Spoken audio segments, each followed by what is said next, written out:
আসসালামু আলাইকুম ওয়া রাহমাতুল্লাহি ওয়া বারাকাতুহু। সাল্লাল্লাহু আলা নবিয়িল উম্মি ওয়া আলিহি ওয়া সাল্লাল্লাহু আলাইহি ওয়া সাল্লাম সালাতা ওয়া সালামান আলাইকা ইয়া রাসূলুল্লাহ।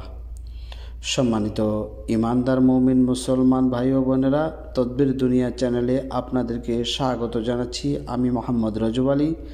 আজ আপনাদেরকে জানাবো দেও দানবের কুদৃষ্টি দূর করার তদবির সম্পর্কে।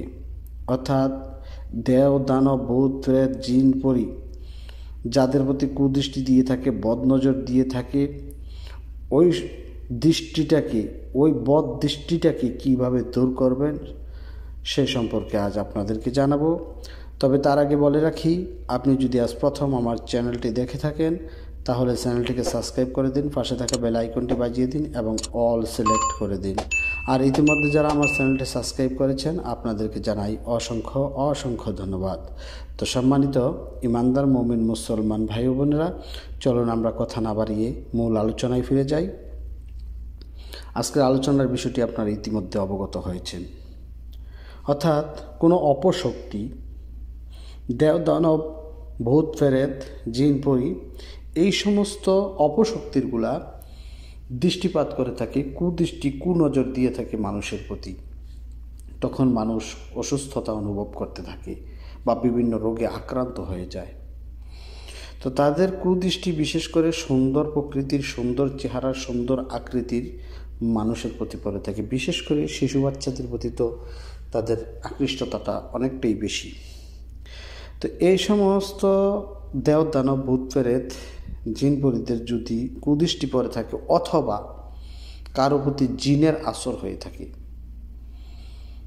তাহলে আপনাকে যে কাজটি করতে হবে, যেটি করলে ওই কুদৃষ্টিটা ধ্বংস হয়ে যাবে, অপশক্তিগুলো দূর হয়ে যাবে, শরীরের মধ্যে জিনে আসর করে থাকলে ওই জিনটো বাপ বাপ করে পালিয়ে যাবে। এটা ছোট্ট একটা মহাপবিত্র আল কোরআনের ছোট্ট একটি আয়াত আপনারা, আমি স্ক্রিনে দিয়ে দিয়েছি, আপনারা দেখতে পাচ্ছেন। আয়াতটি হচ্ছে মহাপবিত্র আল কোরআনের 38 নম্বর সূরাটির নাম হচ্ছে সূরা সোয়াদ। এই সূরা সোয়াদের 34 নম্বর আয়াতটি। এই আয়াতটি হচ্ছে ওয়ালাকাদ ফাতান্না সুলাইমানা ওয়া আলকাইনা আলা কুরসিহি জাসাদান সুম্মা আনাব। এই আয়াতটি 7 বার পাঠ করে রোগীর বাম কানের মধ্যে 7 বার দম করবেন। অর্থাৎ এই আয়াতটি পাঠ করে রোগীর বাম কানের মধ্যে 7 বার পাঠ করবেন, 7 বারই তাকে দম করবেন।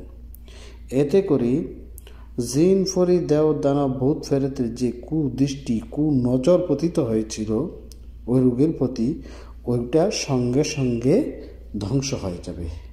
আর যদি শরীরের মধ্যে জিনে আসরও করে থাকে, সেই জিনটা দ্রুত ভেঙে রোগীর শরীর ছেড়ে বাপ বাপ করে পালিয়ে যেতে বাধ্য হবে ইনশাআল্লাহ। তো সম্মানিত ইমানদার মুমিন মুসলমান ভাই বোনেরা, আপনাদের মধ্যে যদি এমন কারো সমস্যা হয়ে থাকে, অর্থাৎ কোনো দেওদানবের কুদৃষ্টি কারো প্রতি পড়ে থাকে, তাহলে আপনারা এই আমলটি করবেন। এটি অত্যন্ত সহজ এবং পরীক্ষিত, বারবার পরীক্ষিত এটি একটি আমল বা একটি তদবির। আপনারা এটি প্রয়োগ করেই দেখুন। এতে করে কারো কাছ থেকে এজাজত নিতে হবে না, কারণ আল্লাহ পাকের কালামের প্রয়োগ এগুলা কারো এজাজতের প্রয়োজন হয় না। মহাপবিত্র আল কোরআনে আল্লাহ পাক বলেছেন ওয়ানানুজ্জিলু মিনাল কোরআনি মা হুয়া শিফা ওয়া রাহমাতুল লিল মুমিনিন। আল্লাহ পাক রব্বুল আলামিন যেহেতু বলেছেন যে এই কোরআনের প্রত্যেকটি আয়াত কি মুমিনদের জন্য শেফা এবং রহমত, তো কাজেই এটা কারো এজাজতের প্রয়োজন নেই।